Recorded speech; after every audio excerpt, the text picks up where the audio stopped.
বাংলাদেশে নতুন করে আর কোনদিন ভাস্কর্যের নামে মূর্তি সংস্কৃতি বাস্তবায়ন করতে দেব না।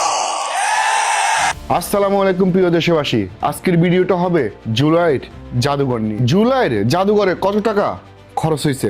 130 কোটি টাকা খরচা হয়েছে এই জুলাইয়ের জাদুঘরটা নির্মাণ করার জন্য। এবারই আসেন, এত টাকা কোথায় থেকে তারা খরচা করছে? এই টাকাগুলা কোত্থেকে আসলো?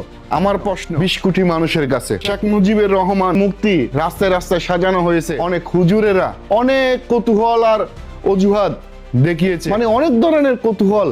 এখন যে জুলাইয়ের জাদুঘরে এত এত এত এত মুক্তি, এখন তো আপনারা হুজুরেরা কোনো কৌতূহল বাইর করতে পারতেছেন না।